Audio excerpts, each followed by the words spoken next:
Bonjour à tous en direct d'AVAC le congrès de Lyon en 2024. Eh bien, j'ai le plaisir de parler des nouvelles technologies en cardiologie vétérinaire et d'accueillir sur le plateau mon confrère le docteur Pierre Menot, spécialiste en cardiologie au CHV Anicura Akivette à Bordeaux. Bonsoir Pierre.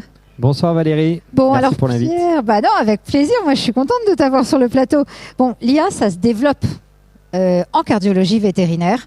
J'ai envie même que tu me parles plus précisément de l'échographie vétérinaire. Hein. Il y a des nouvelles innovations que tu as trouvées intéressantes de partager avec nos confrères et consoeurs. Oui, alors on parle beaucoup de nouvelles technologies, y compris en cardiologie, et l'IA en fait partie.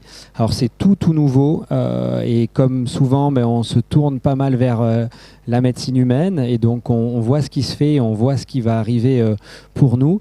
Et donc notamment en échocardiographie, on voit l'IA qui commence à pointer le bout de son nez dans les programmes des échographes, donc avec potentiellement un intérêt pour, on va dire, augmenter la rapidité d'acquisition de certaines mesures et peut-être améliorer la précision des mesures. Je pense notamment les mesures de flux aortique, les mesures de volume. Donc ça a été déjà utilisé chez l'homme. Et récemment, une étude a montré également pour la mesure des dimensions ventriculaires, et bien que l'IA faisait aussi bien que les spécialistes. Donc, alors, j'imagine que ça suscite beaucoup d'engouement de la part des vétérinaires, spécialistes en cardiologie ou pas spécialistes, des généralistes, voilà.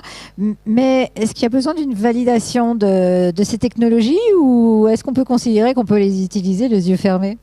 Oui, alors comme tous ces sujets liés à l'IA, évidemment, on est au début.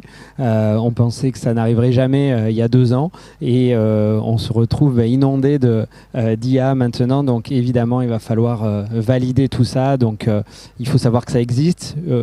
On ne pourra pas l'éviter, je pense. Et donc il faut juste le prendre en compte et faire en sorte que ça nous aide, travailler avec, mais toujours avec un contrôle et des validations prospectives. Alors, tu me parlais aussi de certains outils connectés que tu utilises, des objets connectés comme le stéthoscope électronique qui fait ECG. Et tu m'as même parlé d'autres stéthoscopes connectés en cloud.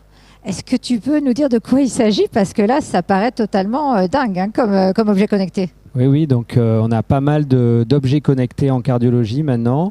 On peut parler donc de stéthoscopes qui sont maintenant des stéthoscopes électroniques, digitaux, certains faisant également une fonction ECG. Donc ça peut avoir un intérêt pour certains vétérinaires n'ayant pas d'électrocardiogramme. On pourrait voir même un intérêt également potentiellement pour de la l'expertise, si on veut éventuellement soumettre des enregistrements à un spécialiste à distance par exemple.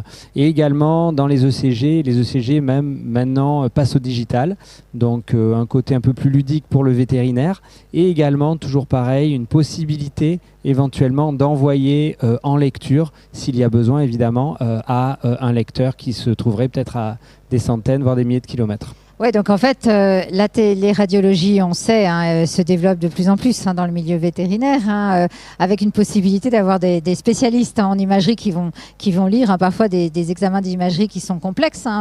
Quand on a un scanner qu'on vient d'avoir et qu'on se forme au scanner, c'est pas toujours facile. Et c'est pareil en cardiologie, on a une télémédecine en cardiologie qui se développe de plus en plus. Alors c'est encore, on va dire, selon les pays, c'est plus ou moins développé. Dans les pays anglo-saxons, ça existe déjà.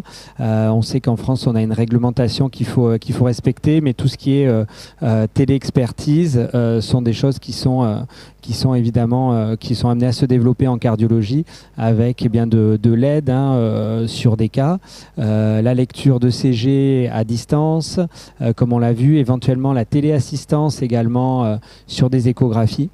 Donc ce sont des choses qui seront vraiment à regarder dans le futur. Et Tout ça étant le but d'améliorer la prise en charge des animaux, parce que bien des spécialistes cardiologues vétérinaires, on n'en a pas sur tout le territoire et pas dans tous les pays non plus, donc ça peut être une chance pour améliorer la prise en charge des animaux. Et puis surtout, on a souvent tendance à dire que nous, en médecine vétérinaire, on s'inspire aussi de la médecine humaine. Et en médecine humaine, c'est déjà très développé, cette expertise en télémédecine, en cardiologie. Oui, bien sûr. Ouais.